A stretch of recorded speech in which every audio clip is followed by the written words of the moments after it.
so that many of the concepts and belief systems in Judaism and Christianity are very, very ancient. And I believe that the Bible is one of the most important books on the earth, because it's really telling you some really interesting things, but if you don't understand how to read the symbols, it's never going to dawn on you how this stuff works. There's a reason the Bible says, "In the beginning was the Word." There's a reason mystery schools made students take vows of silence for years before learning sacred texts. There's a reason the name of God was considered too powerful to speak aloud. They knew. Words aren't labels for reality. They're commands that create reality. The Kabbalists understood this. Every Hebrew letter was considered a building block of creation itself. Sound creates form. This is physics. This is cymatics. When you speak, you're not describing your world, you're coding it. And here's what terrifies the power structure. If people understood this, if people realized every complaint is a curse, every "I am" statement is a binding contract, they'd lose control immediately. So they taught you words are just communication, harmless, powerless. That's the greatest lie ever told. And you're living inside that lie right now. Every single day, you wake up and immediately start casting spells on yourself without even knowing it. I'm so tired. Spellcast. I can't afford that. Reality locked in. That's just who I am. Identity prison activated. You think you're just talking, just venting, just being honest about your life. But what's actually happening? You're programming your subconscious mind, broadcasting an electromagnetic frequency into the quantum field, and literally restructuring the neural pathways in your brain to match the words coming out of your mouth. And nobody told you. Nobody warned you. They taught you grammar and spelling in school, but they never taught you that spelling is literally casting spells. They never told you that the reason you feel stuck, the reason you keep hitting the same walls, the reason your life looks the way it does, it's because you've been speaking it into existence this whole time. Not the life you want, the life you're describing, the life you're complaining about, the life you're accepting as just how it is. But here's what should make you furious right now. It's not that you didn't know. It's that they know. The people who run things. The real power structure. They understand this completely. Their children learn Latin, ancient Greek, Sanskrit. Why? Because they know these languages were designed with this technology built in. They know that language isn't communication, it's frequency programming. They know that whoever controls the words controls the reality. And they've spent the last 100 years systematically dumbing down vocabulary, filling minds with victim language, poverty programming, fear-based terminology, and calling it normal, calling it just how people talk. While their kids are studying rhetoric, learning the power of precise language, understanding etymology, your kids are learning text speak, reducing complex thoughts to emojis, shrinking their ability to articulate, to command, to create with language. This isn't an accident. This is the system working exactly as designed. So let's go back, way back, before any of this corruption, back to when language was sacred technology. In ancient Egypt, there were schools, mystery schools. And if you wanted to learn the deepest knowledge, the knowledge of how reality actually works, you had to do something that seems insane to modern minds. You had to take a vow of silence. Not for a week, not for a month, for years, 3 years, 5 years, sometimes 7. You couldn't speak. At all. You could listen. You could observe. You could think, but no words could leave your mouth. And if you broke the vow, you were expelled, no second chances, because they understood something that's been completely forgotten. Speech is creative power. And giving someone that power before they understand how it works, that's like handing a loaded weapon to a child. See, they knew that most people spend their entire lives just running their mouths, talking without thinking, complaining, gossiping, judging, describing problems over and over, and every single word is coding their reality. Every sentence is a command to the universe.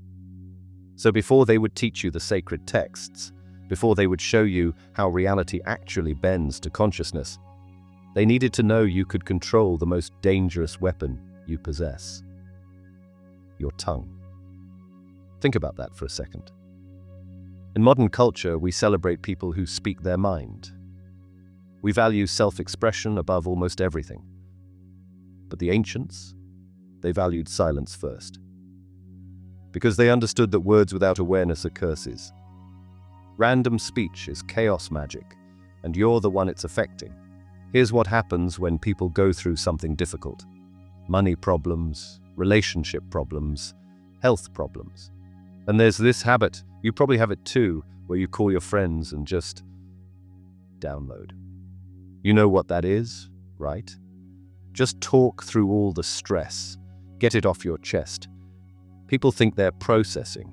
They think they're being vulnerable, being real. But here's the truth that changes everything. Every time you describe your problems, you're not releasing them. You're rehearsing them.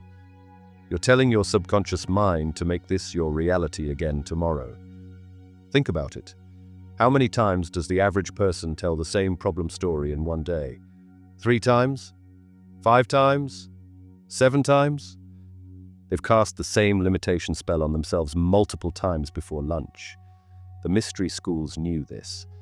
That's why silence came first. Because once you stop speaking for long enough, you start to hear what you are actually saying. You start to notice the patterns, the repetition, the unconscious spells running on loop. And only then, only after mastering silence, can you learn to speak with power, with intention, with awareness that every word is shaping what comes next. Now here's something that's going to completely shift your understanding.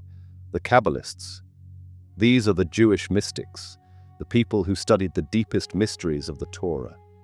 They had this understanding that language isn't human invention. They believed language was divine technology, that God spoke the universe into existence, and every letter, every sound contains actual creative force. And I'm not telling you now to become Jewish or support them, but to consider the esoteric reasons behind it. See, in Hebrew, every letter is also a number, and every number has meaning. And every word is built from these letters, which means every word is literally a mathematical formula that produces a specific reality. This isn't poetry, this isn't symbolism. To them, this was science. The first letter of the Hebrew alphabet is Aleph. It's silent. You can't even pronounce it. It represents the infinite, the unknowable, the potential before creation. The second letter is Bet. It's the first sound, the first vibration. And the Torah begins with Bet, Bereshit, in the beginning. Because sound is what brings the infinite into form, the word into matter, the invisible into visible. They understood that letters are building blocks, like atoms, like DNA code. And when you combine them in specific ways, you're literally constructing reality. That's why the name of God, the Tetragrammaton, Yahweh, was considered too powerful to speak. Because they believed that sound was so charged with creative energy that if you spoke it without the proper consciousness, without the proper preparation, it could destroy you. Or worse, it could create something you weren't ready for. Now, some people think, okay, that's ancient mysticism, that's not real. But hold on. Look at Sanskrit, the sacred language of India. Mantras aren't prayers. They're precise vibrational formulas. Each syllable is chosen for its frequency, not its meaning. When you chant, you're not worshipping. You're vibrating at 432 hertz, the frequency of the universe itself. You're literally tuning your body to cosmic resonance. They knew that sound creates form, that vibration organizes matter. And we forgot. Or we were made to forget. Let's prove it right now. With something you can verify yourself. There's this field of study called cymatics. You take a metal plate, You put sand or water on it, and you play different frequencies through it. And what happens? The sand arranges itself into perfect geometric patterns. Every frequency creates a different pattern. Higher frequencies create more complex designs. Change the frequency, and the pattern instantly shifts. The same particles, the same plate, but the sound is reorganizing matter in real time. And this is literal observable physics. Sound creates form, vibration structures reality. Now, your words are sound. Your words are vibration. Your words are frequency passing through the water in your body, which, by the way, is 70% of what you are. Every time you speak, you're running a frequency through yourself. And that frequency is creating patterns in your cells, in your neural pathways, in your energy field. The ancient Egyptians called this hika, the power of words to create and destroy. They didn't see it as magic in the fairy tale sense. They saw it as technology, frequency technology. And the priests who mastered it, they could heal with words. They could curse with words. They could literally reshape physical reality by understanding which sounds produced which effects. And modern culture acts like they were primitive, like they didn't know what they were talking about. But maybe, just maybe, they knew something we've been programmed to forget. Because a population that understands sound creates form, that's a population that can't be controlled by the people who control the dominant frequencies. The news, the music, the repeated phrases everyone's trained to say. Think about it. Why does every news station use the same words? Disturbing, concerning, troubling, over and over. Because they're not reporting reality, they're creating it. They're broadcasting a fear frequency, and your body is the receiver. Your water, your cells, are reorganizing around that vibration. And then you go repeat it. You describe how disturbing things are, how concerning everything is. And now you're broadcasting it too. You've become a relay station for their frequency. This is why silence was sacred. Because once you stop broadcasting their frequency, you can choose your own. All right, so let's bring this into something really practical. Something you can understand immediately. Language isn't communication. You need to get that, really get that. Communication is what we were taught it is. Telling you information. But that's not what's happening. What's actually happening is programming. You're programming yourself. You're programming the person you're talking to. You're programming the quantum field that's listening to every word. Language is code. Literal code. Like computer code. When you type a command into a computer, the computer doesn't question it. It doesn't evaluate whether it's true. It just executes. Your subconscious mind works the same way. It doesn't know the difference between a joke, a complaint, a casual comment, and a direct order. It just receives the words and starts making them real. So when someone says, "I'm so bad at math," that's not a statement. That's a command. Their subconscious goes, "Okay, bad at math. Got it." Initiating neural patterns that avoid mathematical thinking. Creating anxiety response when numbers appear. Mission executed. When someone says, "I never have enough time," command received. Their reticular activating system, the part of the brain that filters reality and shows you what to pay attention to, it starts deleting opportunities for efficiency.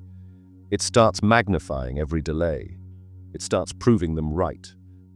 Because the brain's job isn't to make you happy. The brain's job is to make you consistent with your own words. This is why people stay stuck for decades saying, "Why does this keep happening to me?" Because they keep saying it keeps happening to them. They keep describing it. They keep rehearsing it. And their subconscious is like, "Oh, this must be the program. Let me run it again tomorrow." You're not describing your reality. You're coding it. And every time you complain about something, you're not releasing it. You're installing it. Deeper, stronger, more permanent. Let's go even darker for a second. Every complaint is a curse, not in some abstract spiritual way. Literally. When you complain, you're speaking a desired outcome into existence. And the desired outcome is more of what you're complaining about. Here's what most people don't realize. When you say, "I'm so broke," to your friend at lunch, you just performed a poverty ritual. When you post, "Why does this always happen to me?" on social media, you just cast a victimhood spell in front of 300 witnesses who liked it, commented on it, and energetically co-signed your curse. You turned them into accomplices in your own hex. Think about how a curse works in the old stories. A witch points at you and says, "May you never find love." And then it happens. Your relationships crumble, one after another. Why? Not because the witch had special powers, because curses are just negative programming delivered with conviction. Repeated negative words spoken with emotional charge create a vibrational lock, a frequency cage. And whether you believe in magic or not, your subconscious mind doesn't care about your belief system. It only responds to instructions. So when your mother said, "You'll never amount to anything," that wasn't just harsh words. That was a spell. And if you accepted it, if you let it replay in your mind for years, if you started saying it to yourself, you activated it. You became both the victim and the caster. The curse doesn't need the original witch anymore. You're running it yourself now. And here's the really disturbing part. Most people let anyone speak spells over them. Some random person at work says, "You're terrible at public speaking." And instead of rejecting it immediately, people absorb it. They think about it on the drive home. They repeat it to their partner. "Yeah, I am really bad at public speaking." And now it's installed. Now it's running. Now every time there's an opportunity to speak, that program activates. Anxiety, avoidance, confirmation. The spell is working. Ask yourself, would someone powerful allow this? Would a CEO let a co-worker casually say, "You're not leadership material," without immediate correction? Would a billionaire let someone declare, "You'll never succeed," and just accept it? Never. Because they understand something critical. Allowing others to speak limitation over you is energetic surrender. It's handing someone else the coding rights to your reality. But most people, they laugh it off. "Oh, they're just joking."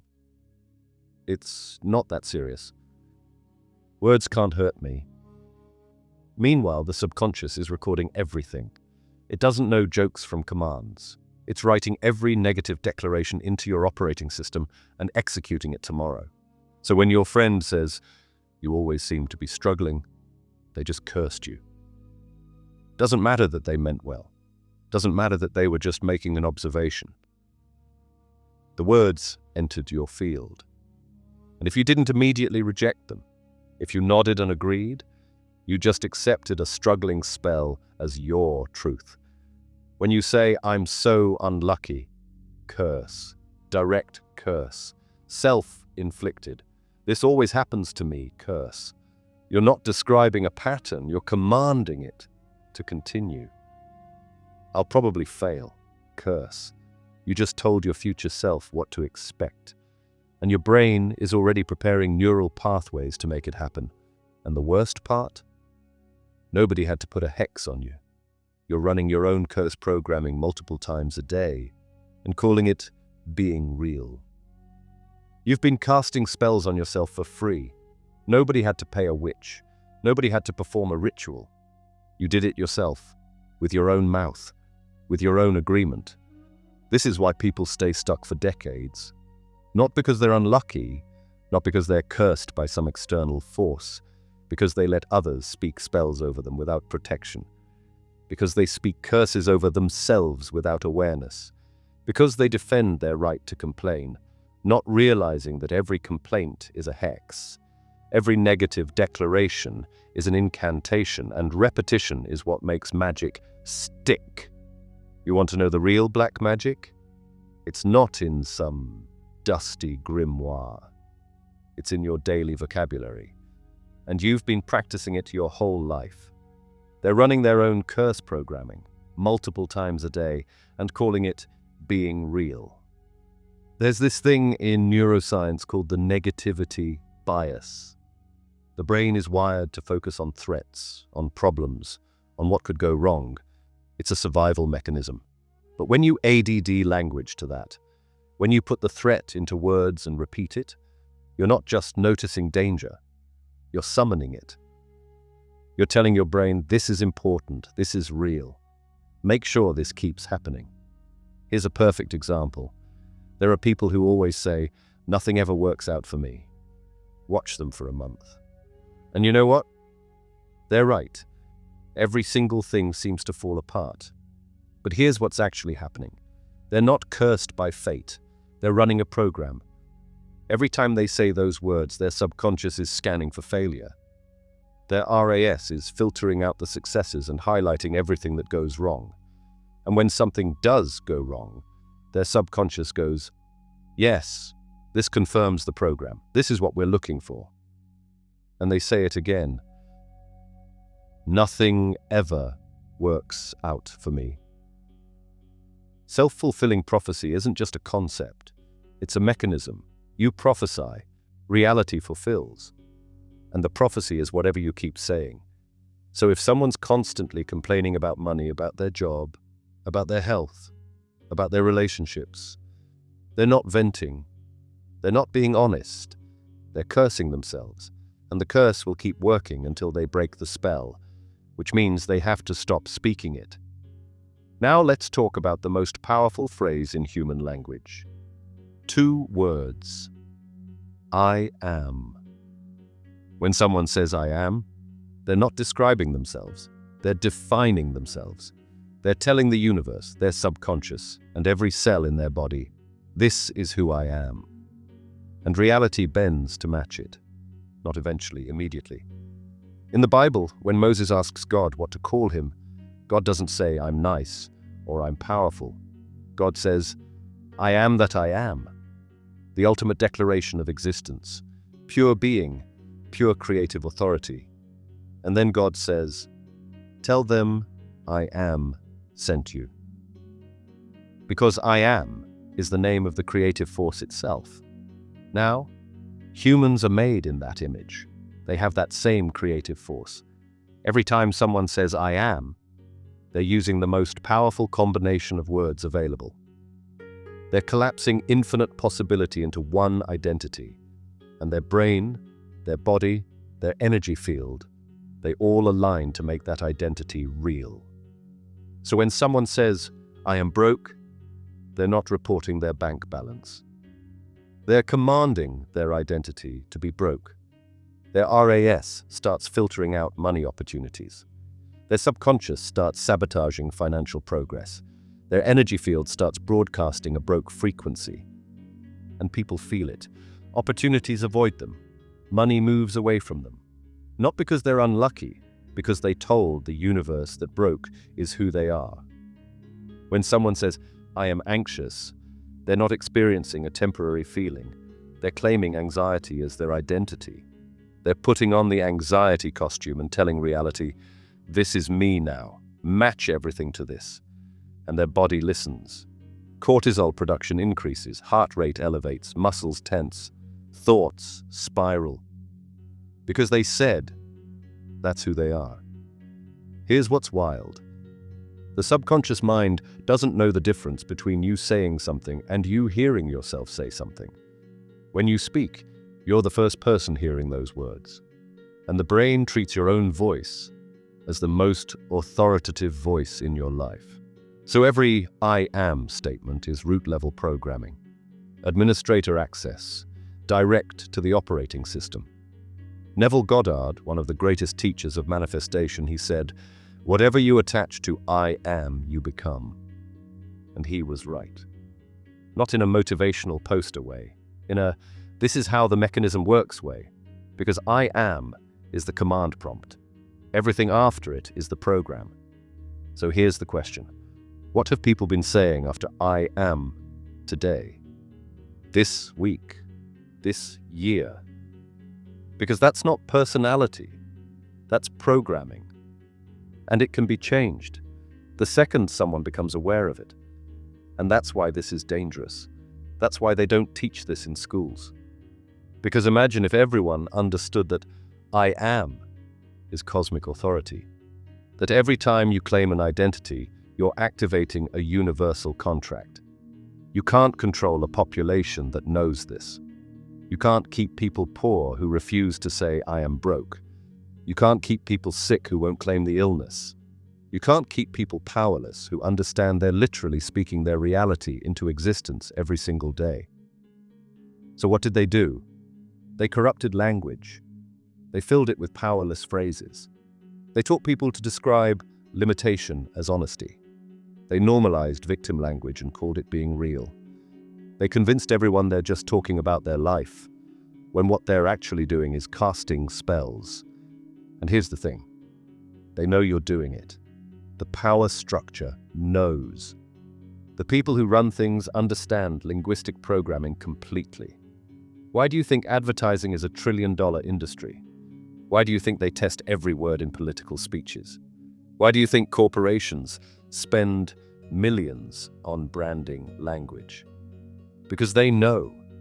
They know that language bypasses logic, that repetition creates belief, that words shape behavior.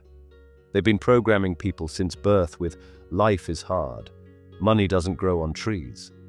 You have to work hard to succeed. These aren't truths. These are spells, limitation spells, designed to keep you grinding, struggling, accepting reality as fixed, and people repeat them. They teach them to their kids. They defend them when someone suggests reality could be different. That's how you know a spell is working, when people defend their own limitation. Let's go to 1946. Something happened that year that most people have never heard about. After World War II, there was this movement in education. They called it progressive education, or modern linguistics. Sounds good, right? But what it actually was, a systematic removal of linguistic awareness from public schools. Before 1946, kids learned rhetoric. They learned etymology, the origin and power of words. They learned that language has rules, structure, creative force. They diagrammed sentences not just to understand grammar, but to understand how ideas are built, how arguments are constructed, how reality is framed. After 1946, all of that disappeared. Slowly at first, then rapidly. By the 1960s, entire generations were being raised with no understanding of how language works beyond basic communication. No etymology, no rhetoric, no logic, just express yourself. Just say what you feel. And why? Why would they remove the study of language power from education right after the most propagandized war in history? Because they realized something. Language is the ultimate weapon. And if people understand how it works, they can't be controlled by it. Think about it. If you understand that mortgage literally means death pledge in French, mort, death plus gage, pledge, you might think twice about signing up for a 30-year debt contract. If you understand that government breaks down to govern, control, plus ment, mind, you might start questioning who's actually in control of your thoughts. If you know that pharmacy comes from the Greek pharmakia, which means sorcery and poison, you might reconsider putting chemicals in your body without question. But they don't teach that. They don't teach etymology. They don't teach that words have history, that they carry meaning beneath meaning. That language is layered with programming that goes back thousands of years. Instead, they taught people that words are arbitrary symbols, that they only mean what we agree they mean.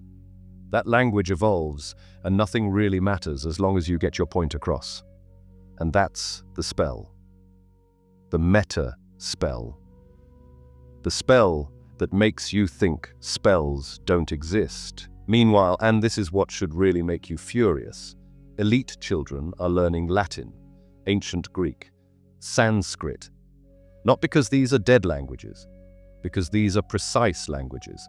Languages that were designed when people still understood that sound creates form, that words have power, that etymology isn't trivia, it's the literal code beneath reality. Their kids are studying rhetoric, learning how to construct arguments that bypass logic and speak directly to emotion. How to frame reality so people accept it without question. How to use language as a tool of influence, persuasion, control.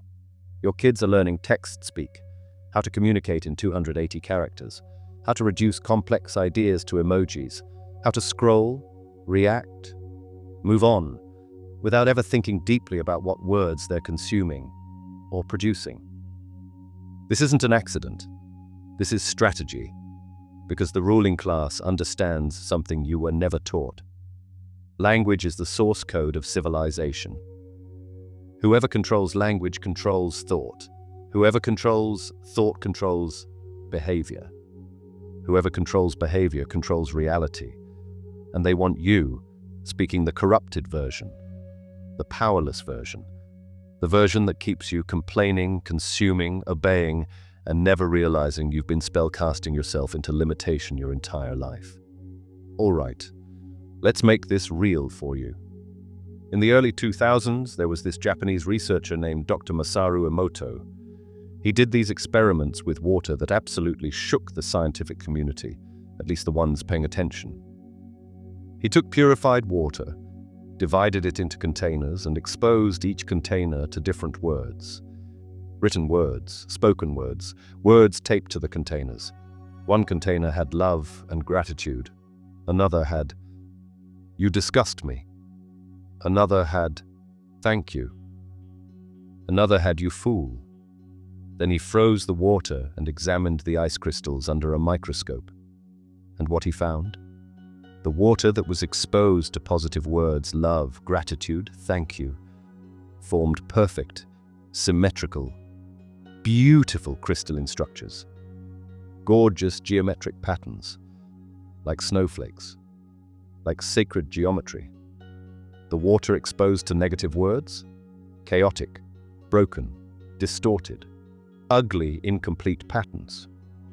The same water, the only difference was the words it was exposed to. Now, before anyone dismisses this as pseudoscience, here's the reminder. The human body is 70% water. The brain is 85% water. Every cell is mostly water. And that water is listening. That water is responding, not to intentions, not to beliefs, to words. Every time someone says, "I hate my body," that water is crystallizing into broken patterns. Every time someone says, "I'm so stupid," the water in their brain is literally restructuring. Every time they describe themselves with negative language, they're deforming the molecular structure of their own cells, and it doesn't stop with you. When you speak to other people, especially children, their water is listening too. When you tell a kid you're so smart, their cellular structure reorganizes around that frequency. When you tell them you're lazy, same thing. Different pattern, different reality. The ancient traditions knew this. That's why blessings were spoken over food, over water, over people. They weren't asking God to do something. They were doing something. They were charging matter with frequency, intentional frequency, creative frequency. But we forgot. Modern culture thinks words are just sounds that disappear into the air. But they don't disappear. They enter, they penetrate, they restructure. The water is listening. And the water is you. Here's something that happened that still can't be fully explained. A few years back, someone was working late one night, and their computer kept crashing. Like every 20 minutes. Blue screen of death, over and over. And they were getting so frustrated, cursing at it. This piece of garbage. Why does this always happen? Can't stand this thing. And then they remembered something they'd read about the observer effect in quantum mechanics, how consciousness affects matter, how experiments show that particles behave differently when they're being observed versus when they're not. And they thought, what if this applies to everything? What if the computer is responding to these words? Sounds insane, right? But they were desperate, so they tried something. They started talking to the computer differently. Said out loud, "Thank you for all the work you helped me do. You're powerful. You're reliable. Appreciate you." And here's the thing. It didn't crash again that night, or the next day, or the next week. Now, maybe that's coincidence. Maybe the crashes just stopped on their own. But here's what was noticed afterward. Once they started talking to everything differently, the car, the phone, the body, things worked better. Like, measurably better. And the realization hit. If consciousness affects quantum particles in a lab, why wouldn't it affect the quantum particles in a laptop, in a car, in cells? Everything is made of the same stuff. Atoms, electrons, quantum fields, all potentially responsive to observation, to attention, to words. The double-slit experiment proved this. When scientists observe particles, they behave like particles. When they don't observe them, they behave like waves. The ACT of observation changes physical reality, not eventually, instantly, measurably. And what is speaking? Speaking is focused observation. You're observing something, labeling it, defining it, and broadcasting that definition into reality. When someone says, "My car is junk," they're observing their car through the filter of junk. And quantum mechanics suggests, actually it proves, that observation affects the thing being observed. So maybe, just maybe, the reason cars keep breaking down is because people keep telling them and telling the universe that they're junk. And reality is, like, okay, junk car program activated. Now let's connect this to something you can verify yourself right now. Quantum physics, specifically the observer effect, tells us that consciousness collapses wave functions into particles. That sounds complicated, but here's what it means in simple terms. Reality exists as potential until consciousness observes it and makes it actual. Before you look, there are infinite possibilities. When you look, when you observe, when you define, when you speak, all those possibilities collapse into one reality. The reality that matches your observation. So when someone says, "Nothing ever works out for me," they're not describing their past. They're observing their future. They're collapsing infinite potential outcomes into one outcome, the one where nothing works out.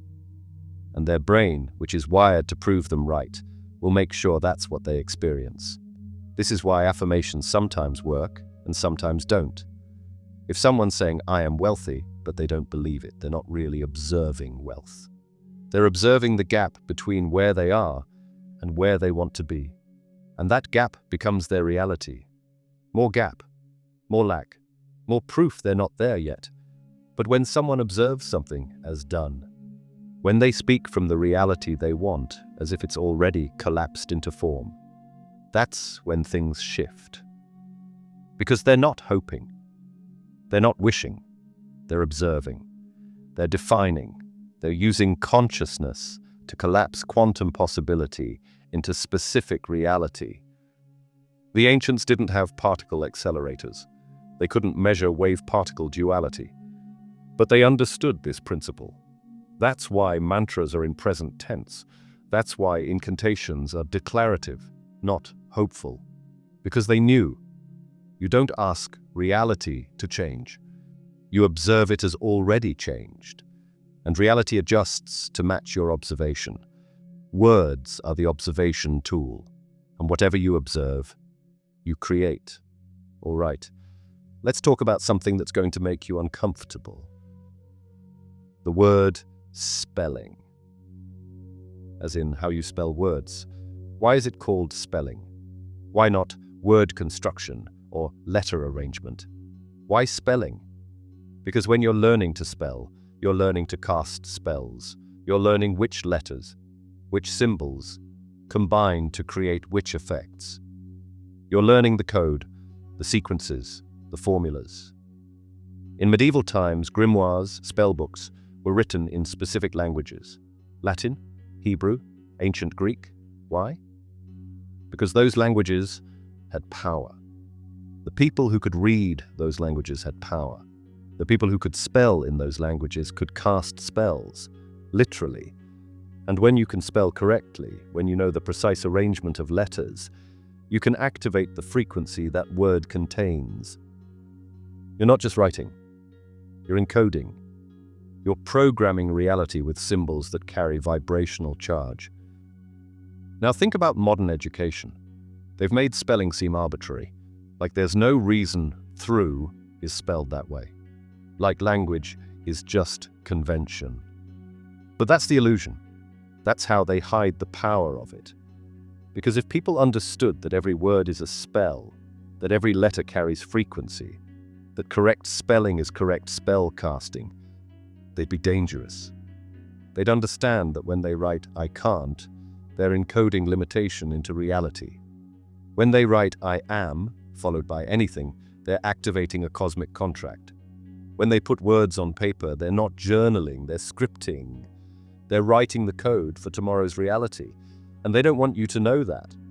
So they made spelling about passing tests, about looking smart, about avoiding typos. But spelling was never about correctness. It was about power, and you've had that power your whole life. You just didn't know you were using it. Now let's completely blow your mind with some etymology, because once you see this, you can't unsee it. These are words people use every single day, and they're spells, hidden in plain sight. Let's start with mortgage. People sign these, right? It's just a loan for a house. Totally normal. Except the word mortgage comes from two French words. Mort, which means death, and gage, which means pledge. Mortgage, death, pledge. You're pledging your life, your time, your energy, your labor to a bank for 30 years, until death. That's not a loan. That's a contract that binds your life force to debt, and people signed it thinking it was normal. Next one, government. Everyone talks about the government like it's just the people who run the country. But break the word down. Govern comes from the Latin gubernare, which means to control or steer, and ment comes from the Latin mentis, which means mind. Government, mind control. The entire system is literally named after its function, controlling your mind. And people vote for it. They defend it. They argue about which party should control their mind more effectively. Here's another one. Understand. Sounds harmless, right? I understand. But look at the root. Understand. To stand under. When someone says, "I understand," they're not saying they comprehend. They're saying they're positioning themselves beneath the thing they're understanding. They're subordinating themselves to it. That's why in legal language, when you say "I understand" to a judge, you're literally accepting their authority over you. You're standing under their jurisdiction. Let's go darker. Pharmacy comes from the Greek word pharmakeia. And pharmakeia doesn't mean healing. It means sorcery, witchcraft, poison. The same root as pharmaceutical. People are literally ingesting sorcery, putting chemical spells into their body and calling it medicine. Now, medicine can work, but the word itself reveals what it is. Magic, spellcasting, molecular manipulation. Now this one is going to mess you up. Human, break it down. Ha is a word in ancient languages that means God, and man is obvious. Human, God-man, you are divine. The word itself tells you you're a divine being. But they taught people they're just biological animals, random, meaningless, evolved from nothing. So they forgot what the word literally says they are. And finally, person. This one's the deepest. Person comes from the Latin persona, which means mask. In ancient Roman theater, actors wore personas, masks, to play different characters. When someone identifies as a person, they're not identifying as their true self. They're identifying as a role, a character, a mask. That's why in law, you're called a legal person. You're not you. You're the fictional character with your name that exists in the legal system. The mask that can be taxed, regulated, controlled. And people accepted that mask as their identity. Every single one of these words is a spell, and they're used without thinking, without knowing what's actually being said, what's actually being agreed to every time they're spoken. Now let's talk about how this gets used against people every single day. Mass spellcasting, media, social media, news, entertainment. It's all linguistic programming designed to keep people in specific emotional states, specific thought patterns, specific behaviors. Turn on the news right now, any channel, listen to the words. Crisis, pandemic, threat, danger, shortage, concerning, disturbing. Over and over. They're not reporting events. They're casting fear spells. They're programming nervous systems to stay in fight or flight. Because when people are afraid, they're controllable. They'll accept solutions they'd never accept if they were calm. They'll give up freedoms they'd never give up if they felt safe. And it works because of repetition. Spells require repetition. Say something once. It's a suggestion. Say it 1,000 times. It's a belief. It's installed. It's part of the operating system. Look at advertising. They don't show you a product once. They show it to you 50 times, with the same tagline, the same jingle, the same phrase. Just do it. I'm loving it. Because you're worth it. These aren't slogans. They're mantras. They're repetition-based programming designed to bypass critical thinking and install desire, identity, belief. And social media? That's the most insidious one. Because they got people to cast spells on themselves. They gave everyone a platform to broadcast their complaints, their problems, their limitations to hundreds of people. And every time someone posts, "I'm so exhausted," or "I'm so broke," or "Why does this always happen to me?" they're not venting. They're amplifying the spell. They're speaking it into the algorithm, which then shows it to more people, who then reinforce it by agreeing. And now there are 50 people co-signing that limitation spell. Collective magic. Crowdsourced curse casting. They don't need to control people directly anymore. They just need to give people the tools to control themselves. And they do it. Willingly. Repeatedly. Every single day. And then there are the soft control phrases. The ones that sound helpful, but are actually designed to keep people compliant. You've heard these your whole life. Let's expose what they really are. Be realistic. Translation: accept limitation. Don't dream. Don't expand. Stay in the box we've built for you. Because if you're realistic, you'll never question the reality they've programmed. That's just how it is. Translation: don't resist. Don't change anything. Accept the current power structure as permanent. This phrase is designed to create helplessness, to make people stop looking for solutions. You have to play the game. Translation: submit to the rules we created. Participate in the system even though it's rigged.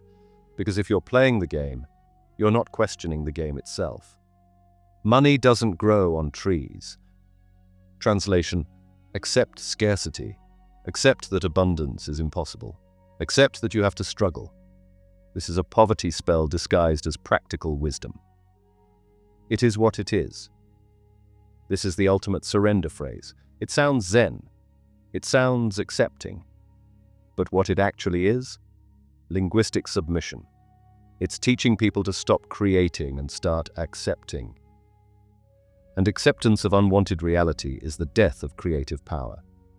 You can't have your cake and eat it too. Translation: you can't have everything you want. You have to choose. You have to sacrifice. This is a limitation spell. Because the truth is, reality is infinite. You can have multiple things.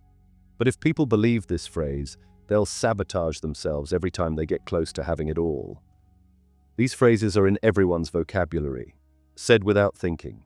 And every time they're spoken, there's agreement to the reality they describe. the spell gets cast again. Now let's talk about the difference between victim language and creator language. Because this is where power gets reclaimed. This is where the programming stops and conscious creation begins. Victim language sounds like this. I have to go to work. Creator language, I choose to go to work. See the difference? I have to makes someone powerless, external force, no choice.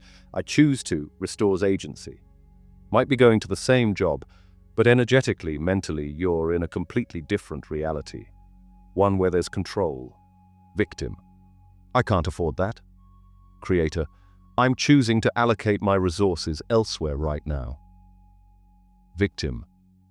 This is so hard. Creator. This is challenging me to grow. Victim.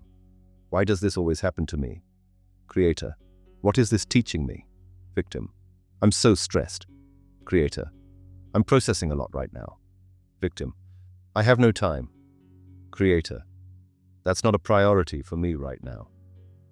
Victim. I'll try. Creator. I will or I won't. See it, same situation.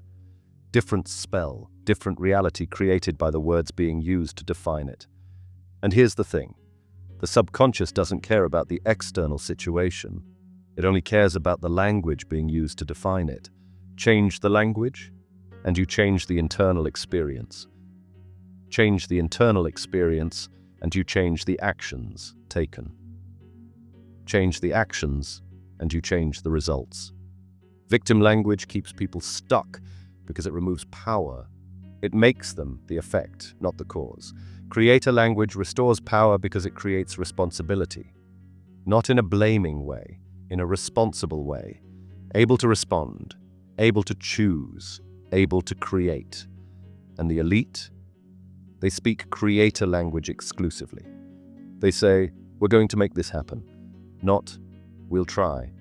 They say, I've decided. Not, I have to. They say, I'm allocating capital here. Not, I can't afford that. Different language, different reality, different results. All right, so now that you understand how deep this goes, let's get into some practices. These aren't motivational exercises. These are deprogramming protocols. This is how you break the spells you've been under and start casting new ones. Here's the first practice, the 7-day vocabulary detox. For the next 7 days, track every limiting phrase that comes out of your mouth, and we're talking every one. Get a notes app on your phone. Every time you catch yourself saying something that programs limitation, powerlessness, or negativity, write it down. Don't judge it. Don't try to fix it yet. Just observe. You're looking for phrases like, I can't, I'm so tired, I'm so broke, I have to, I'll never, I always. Nothing works. I'm bad at. I hate my. This sucks. Why me? I'm so stupid. Write them down. And here's what you'll notice. By day 3, it's horrifying. You'll realize you're casting limitation spells 50, 100, maybe 200 times a day. And you had no idea. That's how unconscious this programming is. By day 5, just by observing it, you'll start catching yourself before you say it. Your awareness will interrupt the pattern. And by day 7, you'll have a list of the top 10 spells you've been running on yourself. Those are your targets. Those are the programs you're going to deliberately delete and replace. Why this works? Awareness breaks spells. You can't maintain unconscious programming once you see it. Once you realize I'm so tired is a spell being cast on yourself 5 times before noon. You can't say it the same way anymore. The spell loses power, and that creates space for a new one. Second practice, I am reconstruction. Every morning, before looking at your phone, before talking to anyone, speak 3 I am statements out loud. Not affirmations hoping to be true, not goals. Present tense identities being claimed right now. And here's the key, they have to feel possible. If someone's broke and they say, I am a millionaire, the subconscious will reject it. Too much dissonance. But if they say, I am someone who's learning to create wealth, that's believable. That's a bridge. So your 3 statements might be, I am someone who makes powerful decisions. I am someone who attracts supportive people. I am someone who's worthy of abundance.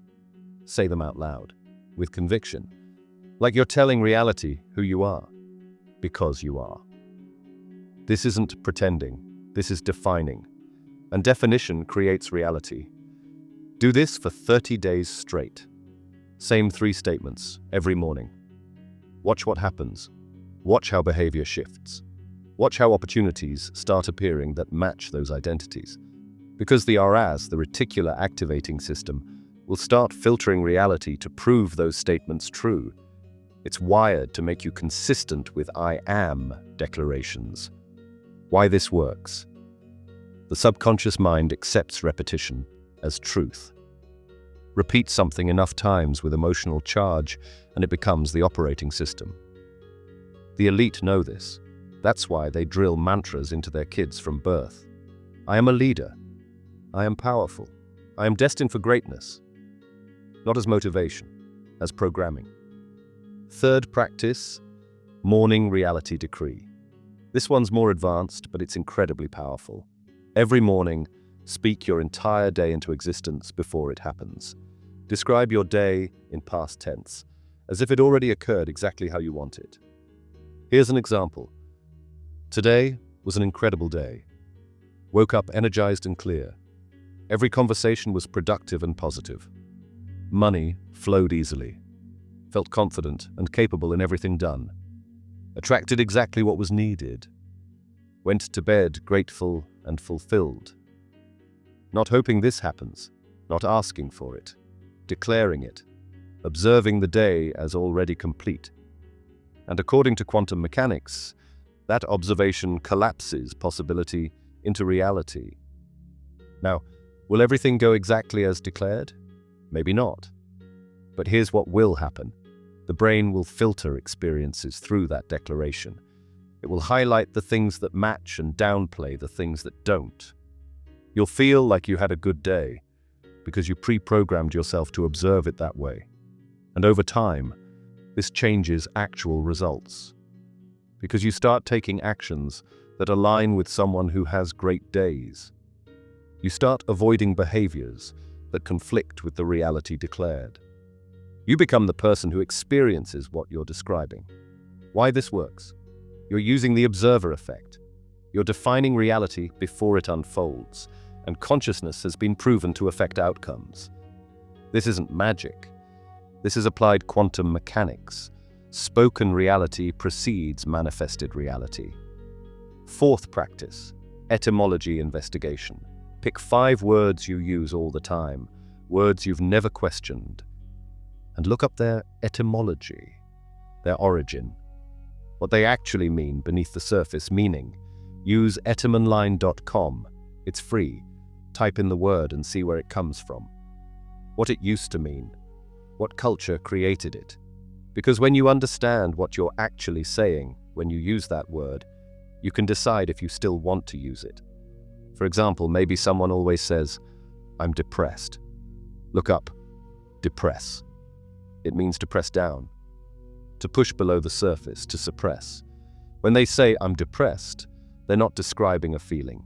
They're commanding their energy to be pressed down, to be suppressed. Now, maybe they say, I'm processing some heavy emotions. Instead, different frequency, different spell, different outcome. Do this with the words used most, especially negative ones, especially identity ones. Because language has history, and that history carries vibration. When you speak a word, you're activating everything that word has carried for thousands of years. Know what you're activating. Why this works.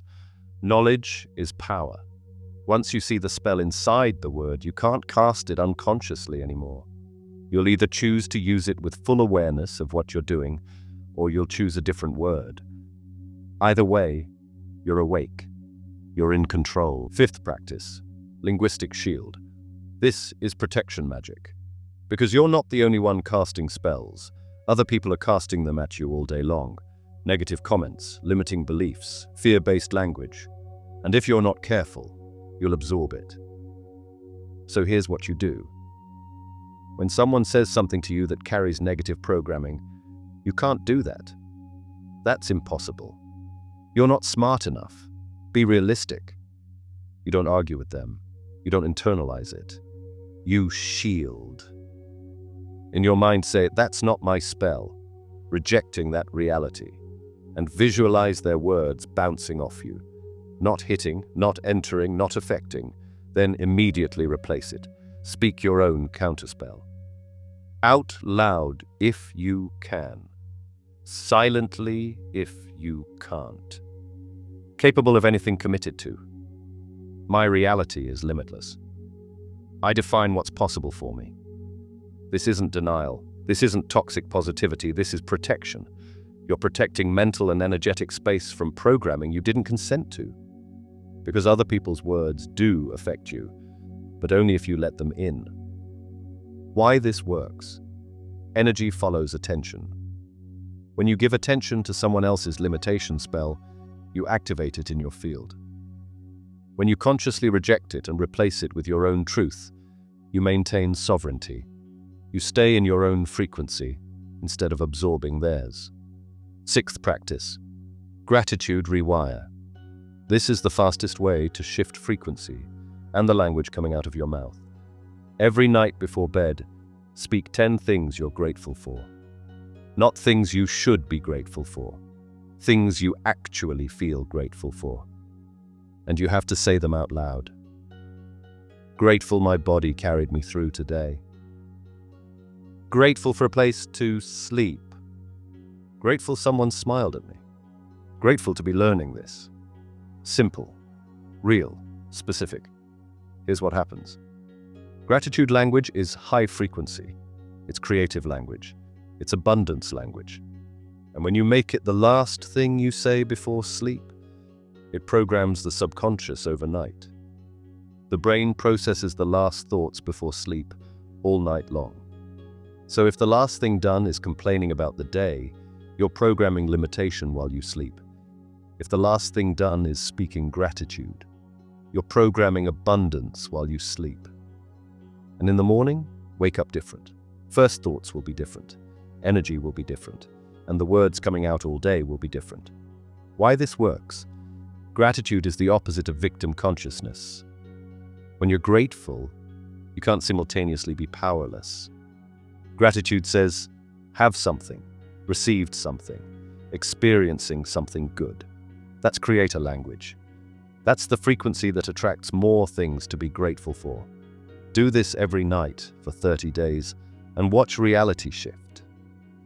Not because of positivity, because you're speaking a different frequency into existence, and reality matches frequency. All right, let's bring this all together. Let's show you what just happened here. You were taught that words are communication. That language is just a tool to express ideas. That people are just talking about their lives. But that's the lie. That's the spell that keeps people powerless. The truth they don't want you to know, is that words are frequency technology. Language is reality programming. And everyone's been spellcasting their entire life without knowing it.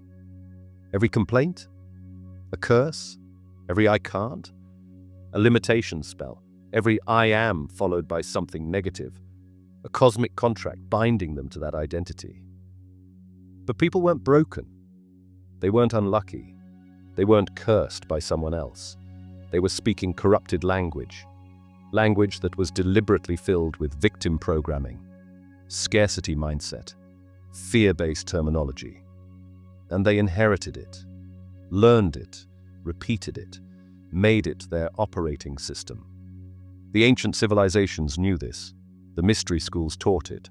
The Kabbalists, the Egyptians, the Vedic mystics, they all understood that sound creates form, that words carry creative power.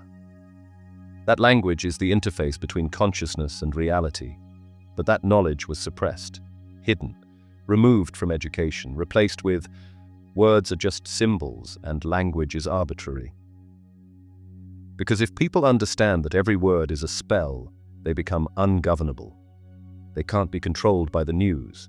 They can't be manipulated by advertising. They can't be kept poor, sick, or powerless by people who know how to use language against them. So they dumbed it down. They corrupted it. They filled everyone's vocabulary with their spells and convinced them it was normal. But now you know. Now you've seen it, and you can't unknow this.